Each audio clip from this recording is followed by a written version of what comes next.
bu ma nekkee Wikari di liggéey fa en tant que développeur dama doon jot ay jeunes mais jeunes yu ma jot il me faut 3 mois pour me reformer waat ko pour mu mën a adapté wu mën a commencer liggéey.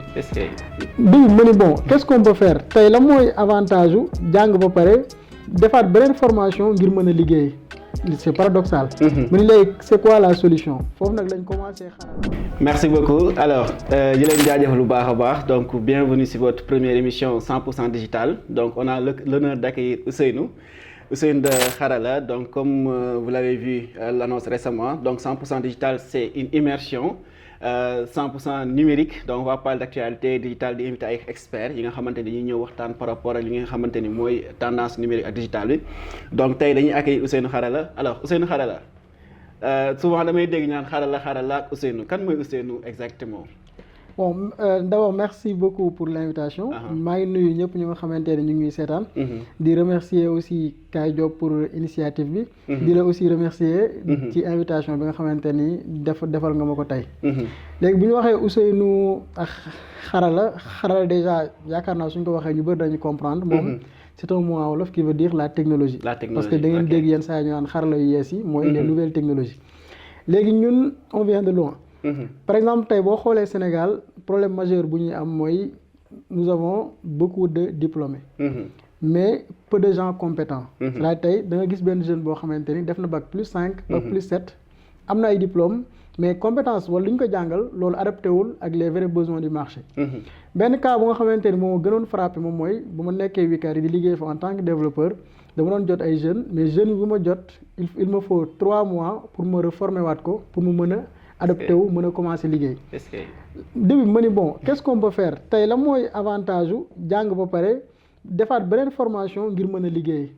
c'est paradoxal. ma ni léegi c'est quoi la solution foofu nag lañ commencé Xarala di def ay vidéos YouTube ay tutoriels di expliquer nit ñi les compétences les plus demandées. ak comment s'adapter sur le marché. bi ñu commencé YouTube bi problème YouTube majeur moom mooy lan mën nga def contenu mais suivi bi mooy indi problème comme algorithme yaa ma gën a xam nu muy fonctionner tey da ngay seetaan benn vidéo mu jeex au lieu ñu jox la vidéo ci même domaine boobu mais ci centre d'intérêt peut-être mën na am benn buzz bu xew ñu envoyé la vidéo boobu yow tu te perds.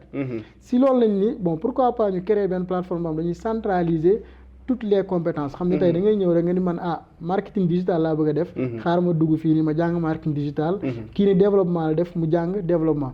léegi bu ñu commencé noonu ñu gis ni nit ñi intéressé wu nañ si commencé di ñu bind di ñu envoyer message di ñu li ngeen di partage contenu c'est intéressant léegi ñun naka lañ mën a def ba inscrire ñenn ñi ni présentiel lañ bëgg a def si loolu lañ commencé ñu am benn campus commencé premier campus deuxième campus troisième campus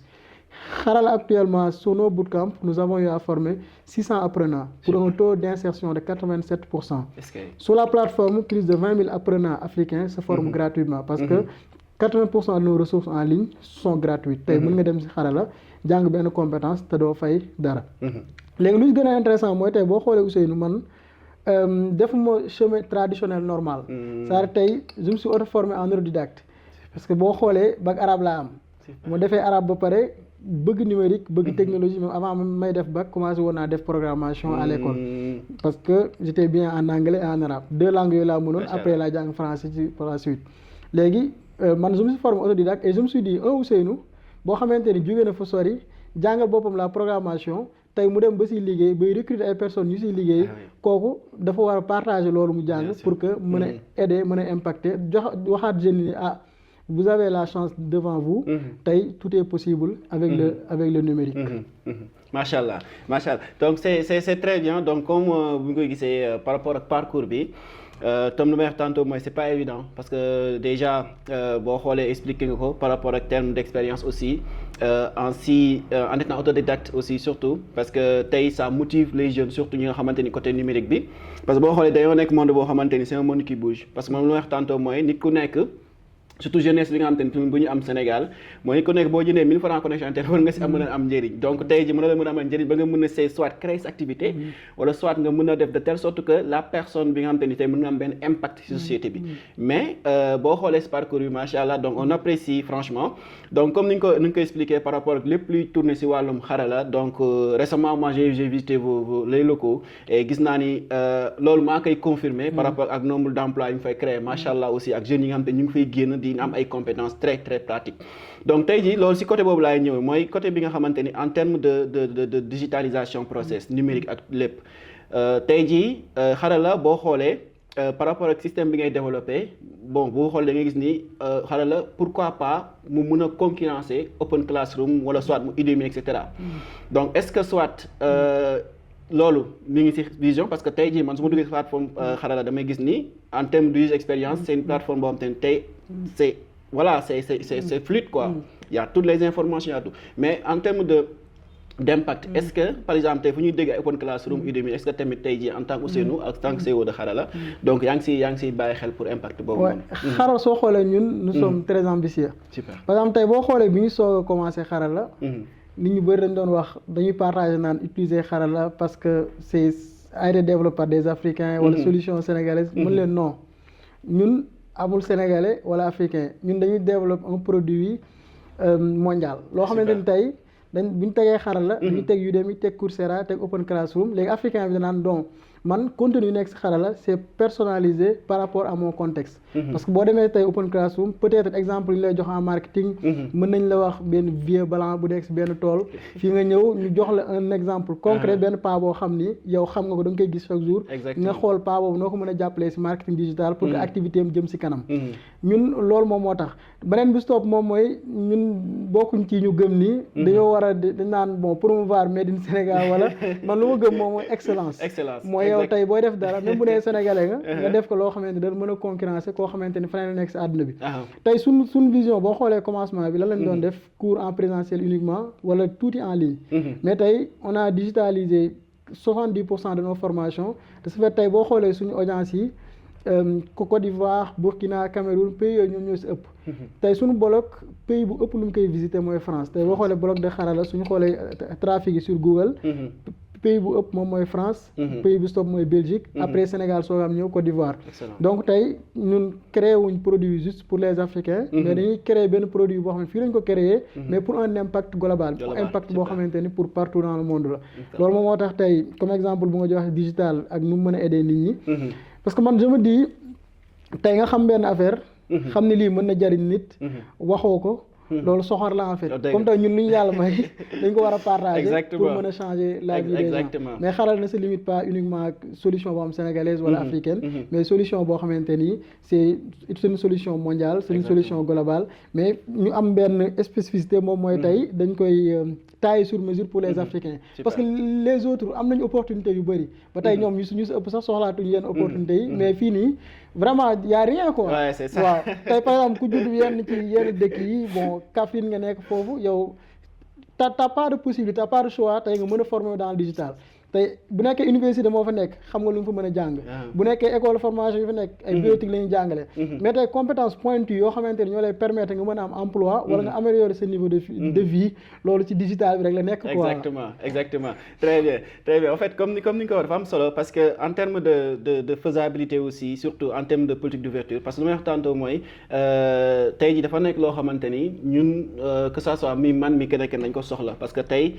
digital ak internet dafa war a nekk pour tout le monde donc fépp foo toog war nga mën a jàng war nga mën a gëstu mais tey jii man lu may wax mooy Ousseynou man est-ce que jàppoon ñu dañoo seetaan si parce que su may wax en terme dañoo seetaan si mooy côté numérique bi c'est-à-dire dañuy nekk di gis ay tendance c'est-à-dire tey ngi gis ñi créé nañ lii et cetera ñi créé nañ lii mais ñun Sénégal en fait je ne dirais pas Sénégal mais yenn pays africains yi surtout dafa mel dañoo seetaan si c'est-à-dire on est juste des amateurs on consomme et cetera souvent man dama lay suivre bu baax a baax surtout les statuts et tout te gis naa xam-xam dañ koy partager machallah et j'apprécie en toute sincérité mais est-ce que jàppoon ni carrément que ñun côté numérique digital ñu dañoo seetaan si quoi franchement oui parce que tey boo xoolee digital nu muy avancé bon xoolal rek marché de l'emploi comment ça fonctionne au début ñan ñoo doon recruter wala ñoo doon liggéey mooy ñoo xam ne dañoo yor ay tool am naa tool am naa xaalis donc damay jël ñoo xam am nañ doole pour ñu ñëw defar tool yi ba sax ñu nekkoon ñu amoon doole ñu indi ay machine remplacer ñooñu bi machine remplacer ci tool yi ñuy fabriquer lu bëri am ñu yanu di yóbbu usines yi ñëw révolution industrielle léegi bu ñu nekkee ci industrie yi ñan ñooy am doole mooy ñi nga xamante ni am nañ xam-xam tey am nga xam-xam mën a doxale ay machine mën a créer machine ñoom ñooy def ba sax ñu ñëw ci knowledge économie maanaam économie de la connaissance tey ñu ñuy gën a fay mooy ñu toog ci bureau yi parce que ñoom lan lañ leen di fayee seen expérience ak xalaat yi ñuy xalaat di indi ay solutions dans la société léegi ñu dem ba si yàgg tey ñu ñëw ci benn révolution boo xam digital la. exactement tey benn PMD mën a nekk yëmbal. si benn néegam. am na mu demee sax si kër papaam yaayam la nekk. mais di gagné xaalis bu bëri boo xam seen waa kër sax mënuñu xam. mën nañ yaakaar ni kii liggéeyul wala deful dara. léegi boo xoolee révolution yooyu yëpp am africain yi def ñu si dara lu bëri. loo xam ne am na vraiment benn impact tey mënoo wax benn solution boo xamante ni mi ngi changer la vie des milliers de personnes benn africain développé ko. bu nekk Afrique bon mën na benn africain mën na ko développé mais bu nekk feneen. exactement waaw mais nag loolu warul tax rek ñu toog parce que en 2002 Jacques Bandiao dafa bind benn livre. tuddee que l'internet une chance pour l'Afrique. parce que moom c'était le premier africain chez Bill Gates. Microsoft moom moo njëkk benn africain mu njëkk liggéey ci Bill Gates. di liggéey foofu def fa nekk même ay directeur pays. mais mu bind loolu léegi après 10 ans après ñu ni est-ce que internet était une chance pour l'Afrique parce que boo xoolee ñun internet lu mu am lépp africain si lan lañ nekk si ay futilité tout le temps ay buzz ay faits divers léegi bu ñu jógee foofu tey ñu ngi wax intelligence artificielle di wax les nouveaux métiers mais je pense que ñun dañuy passé waat à côté parce que tey boo xoolee nit ñi lu ñuy créer fu ñuy concurrencer nit ñi ñun ñu ngi si PMD daal maa ngi gis sol na yére bu rafet sol na montre bu rafet nan laa mën a def PMD du dem léegi beneen bis topp moom mooy tey ñi nga xam moom lañ gën a seetaan di leen gën a suivre ñoom ñooy ñan ñi nga xamante ni tey dañuy vulgariser ay faits divers ak loo xamante ni amul njariñ mais loolu warul tax ñi nga xamante ni dañoo am xam-xam comme ay PMD mën nañ ñëw ñu ni bon man marketing digital laa xam man stratégie laa xam donc damay dem TikTok ñee ñu ngi fa mais même bu dee 2 personnes ñoo may suivre mën naa changer seen vie 2 personnes yooyu mën nañ changer vie ñeneen mais bi si gën a am solo pourquoi Afrique tey mu gën a tardé si domaine yii nii mooy manque leadership parce que tey nit ñu bëri lu ñu leen di fale moom mooy lan bon xam naa la wala yow daal jàppale woon nga ma si lii donc man yow laay fal certes loolu c'est bien ku la jàppale mais mu nekk ku mën parce que mu boole ñaar yooyu jàppale na la mais tamit mën na lu muy def te boo xoolee yu États-Unis bu ñu jël comme exemple l'homme qu'il faut à la place qu'il faut moom mooy doxal dëkk yooyu noonu tey dëkk Afrique yi comme ay Kenya ay Nigéria ay Rwanda ay gars yi jëlee exemple yëpp ñoom si aspect boobu la ñuy doxee ba tax na tey dëkk yooyu ñu avance tool fu ñu tool mais digital bi je pense buñ changé wul suñu mentalité de consommateur parce que ñun lan la ñuy def mooy au lieu de savoir comment l'outil a été créé pour créer ñun notre solution mais dañ naan comment mieux utiliser l'outil pour devenir même pour continuer à être esclave de l'outil de ce fait outil bi tey Facebook bu fayee wala bu ñu amee benn problème serveur rek nit ñëpp dañuy paniquer waaw voilà donc en quelque sorte si loolu moo dama lay confirmer ni gars yi fii dafa mel ne dañoo seetaan si daal focus du jour. Aujourd'hui, nous allons parler de l'outil Suite Business. Donc, Suite Business qui est un élément de Meta. Donc, si vous utilisez Meta, que ça soit Facebook, avec la création d'une page que vous avez, si vous avez ce qu'on appelle la page d'une entreprise ou bien de votre entreprise, ça dépend. Donc, vous avez tendance à utiliser Suite Business ou bien Meta Ads. Donc, ces outils-là, surtout Suite Business, va permettre de pouvoir aussi gérer ce qu'on appelle votre compte Facebook, votre page, en utilisant ce qu'on appelle surtout les statistiques. En même temps aussi de pouvoir faire vos programmations de publication surtout, et aussi en même temps ça permettra de pouvoir gérer ce qu'on appelle votre page Facebook et Instagram en même temps. Ça peut faire la synchronisation, la liaison. Forcément, il y a des outils qu'on vous suggère que vous pouvez utiliser comme HotSuite, Buffer, etc. Mais avec Suite Business, vous avez la possibilité en amont de pouvoir synchroniser votre page Facebook et votre compte Instagram et de pouvoir faire des publications simultanées, de répondre aux commentaires, aux messages en même temps, et en même temps aussi de pouvoir faire ce qu'on appelle vos publicités. Donc, et surtout aussi ceux qui ont des problèmes avec en termes de publicité, quand ils lancent des boostages sur les réseaux sociaux, souvent ils ont des problèmes de restriction, de paiement. Donc avec l'outil Suite Business et Ads Publicité, donc vous avez la possibilité de pouvoir régler ça directement et facilement sur Meta. Merci. Non, c'est vrai parce que comme ni nga ko expliqué même kii bi laay wax souvent mooy tey jii nous en termes de jeunes yi ñu ngi créer c'est-à-dire comme ni nga ko expliqué tout à l'heure gars yi ñu ngi jëm waslu àq bu baax a baax mais parfois dama gis ni récemment maa ngi def benn post sur affaire intelligence artificielle sur réseaux sociaux yi di si expliqué après benn gars ñëw di wax ne xaw ma lan après bon par la suite ma ne en fait il y a des génies ici mais le problème mooy on manque d'appui parce que tey dama gëm ni benn Ousseynou Xarala bu amoon benn appui derrière wala benn keneen koo xamante ni mi ngi fii moom am benn appui derrière automatiquement dina mën a créer loo xamante ni tey dina mën a concurrencer ñoon mais malheureusement nous on met pas le paquet parce que boo gisee Donald Trump qui met 500 milliards de dollars par exemple si benn affaire keneen ak keneen di ko def récemment tey jii rek maa ngi gis benn Émirats Arabes Unis dem ba France. il faut war a implanter benn data center xaw ma 10 millions d'euros et cetera donc pour te dire en fait c'est un monde qui bouge mais malheureusement nous on a souvent ce problème. donc tey jii boo déggee aussi pour mën a def directement comme que on l'a cité récemment mooy tànk ba nga expliqué. mooy l'intelligence artificielle. parce que tey jii mais avant ñu intelligence juste automatisation bi la parce que souvent damay gis nga siy wax. mais automatisation boobu noonu tey jii boo si doon joxe exemple ak aussi c'est quoi l'automatisation parce que tey nekk na sujet boo xam te ni gars yi ba léegi tegaguñ si loxo dëggantaan. mais rare personne laa siy gis. benn Ousseynou moo si wax la benn PMD wala kenn wax si mais exactement l'automatisation. tey jii yow naka nga ko gisee exactement en termes de tâche. voilà te tey boo xoolee moom mooy boo xoolee nit yow am na tâche yoo xamante ni da nga koy def chaque jour. par exemple jël benn kaawu community manager. exactement tey su xëyee day recherche idée de publication. su recherche idée ba pare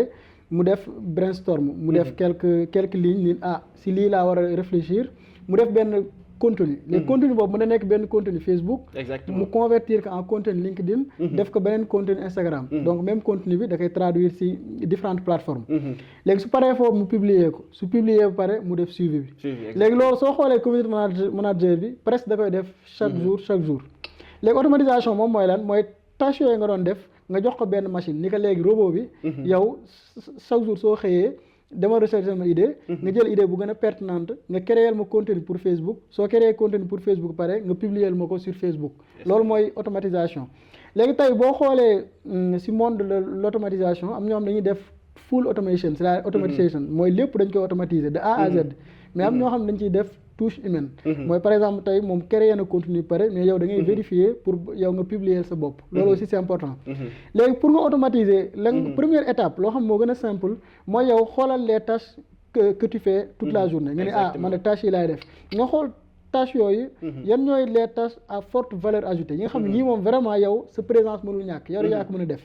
yooyu nga teg ko à côté nga xool yeneen tâches yi nga xam ni soit mën nga ko déléguer wala mën nga ko automatiser léegi tâches yi nga xam da nga koy répéter comme un community manager le plus important mooy réfléchir sur des stratégies def benchmarking soo paree loolu nga ne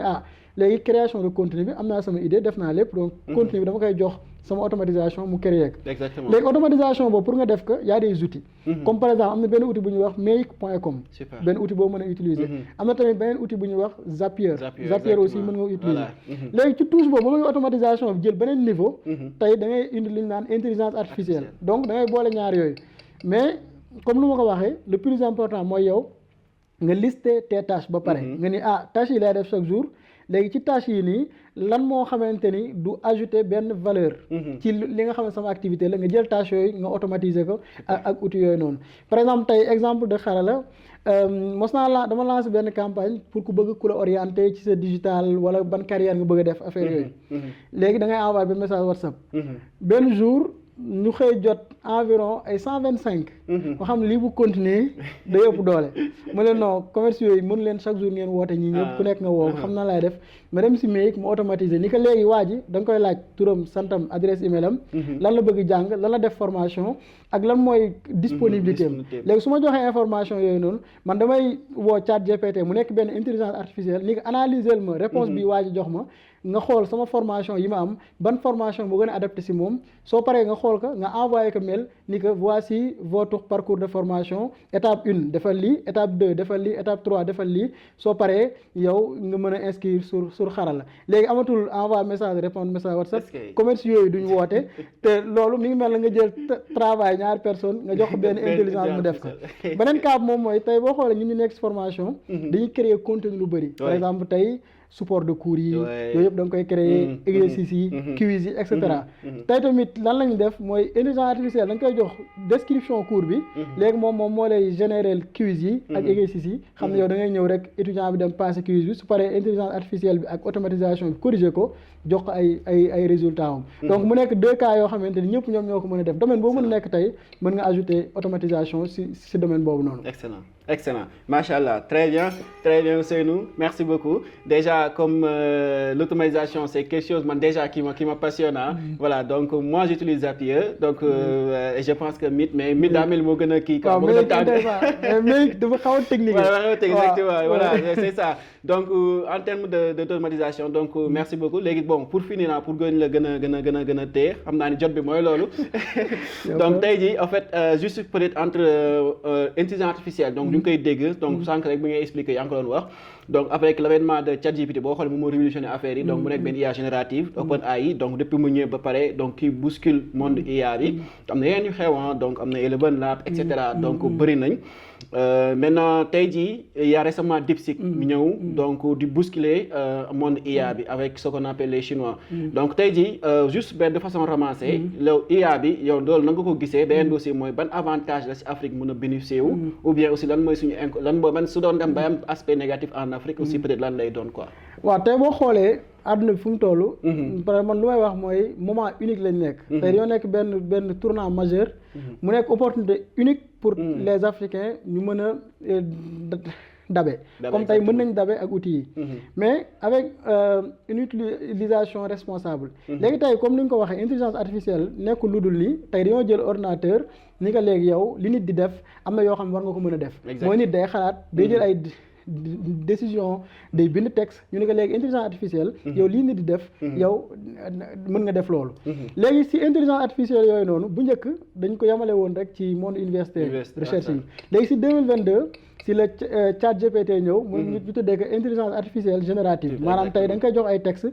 ci mu xool texte yooyu noonu daal di wax ni yow lii nga bëgg a def moom mu defal la loolu léegi bi mu ñëwee ChatGPT moo fi nekkoon commencement bi après si la am yeneen yu ñëw ko mooy Claude ay DeepSeek tey bu chinois yi di wax ak Qwen ay Eleven Labs et cetera léegi comme avantage bu ñu am tey imagine une PME mooy entreprise bu ndaw mu ni léegi man de fu mu toll nii mënu ma recruter ay senior mënu ma recruter ay profil yu cher mais mën naa utiliser intelligence artificielle pour que ñu mu defal ma yenn tâches yi comme PME boobu noonu mën na dabe ci avancement yi beneen avantage bi moom mooy tey boo bëggee réfléchir sur des idées faire des recherches intelligence artificielle boobu tamit mën na la ko def inconvénient boo mën a gis ci Afrique lu si ëpp ñun lan la ñuy def mooy dañuy nekk dans la hype comme ça dans non il y a sans utiliser sans tester loolu c'est pas bon beneen bi sopp mooy les données que vous partagez avec l'IA loolu aussi il faut faire très attention nga xool yow yan données nga koy jox yan information sa données personnelles wala sa vie privée vraiment jarul ngeen koy dugal si intelligence artificielle yooyu noonu mais côté globalement mën na nekk loo xamante ni sera bénéfique vraiment pour l'Afrique et pour les Africains. Excellent.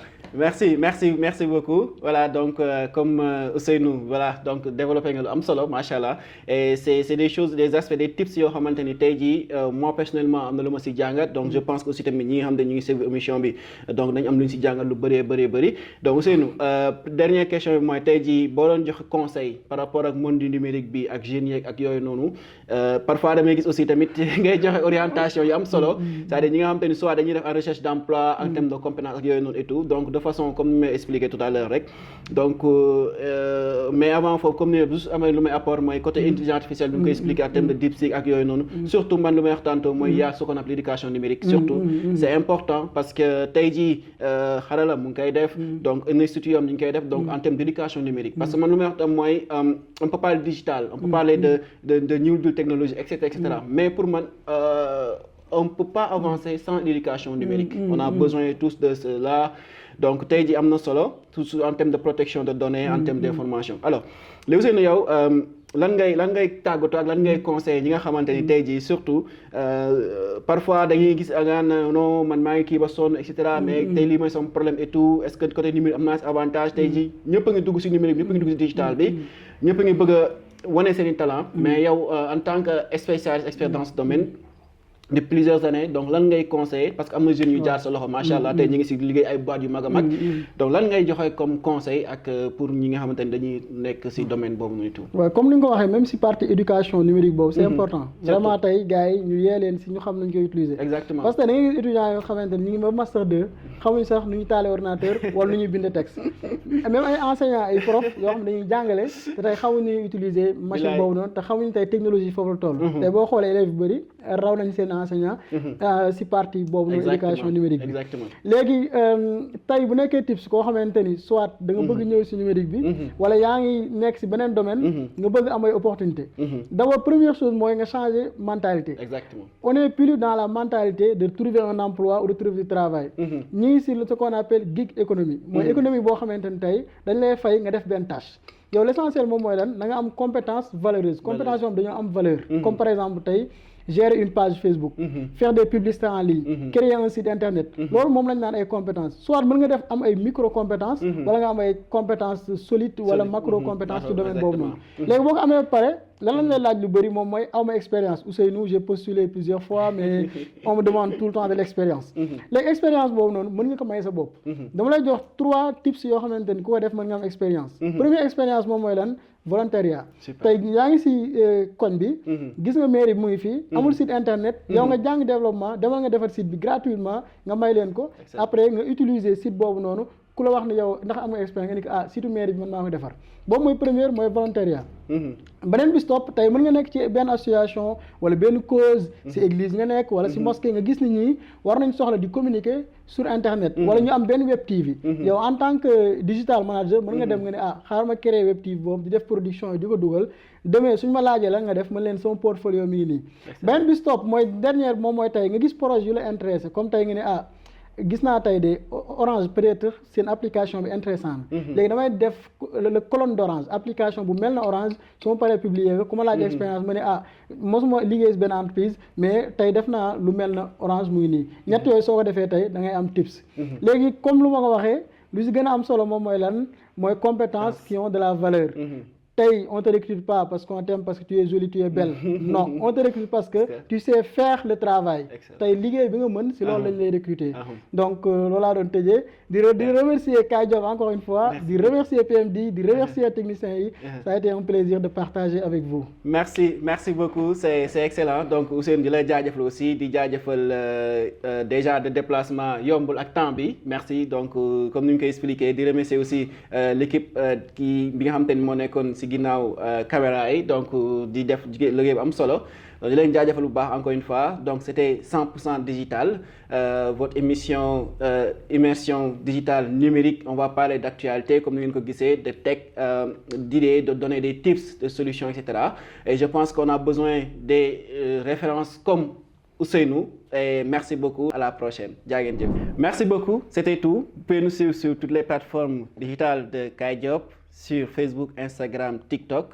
Avec 100% digital, c'est une immersion numérique donc qui vous permettra de connaître l'actualité du tech, de la technologie numérique, information, donc des suggestions et des tips avec des experts et des entrepreneurs que nous allons inviter. Merci beaucoup et à bientôt.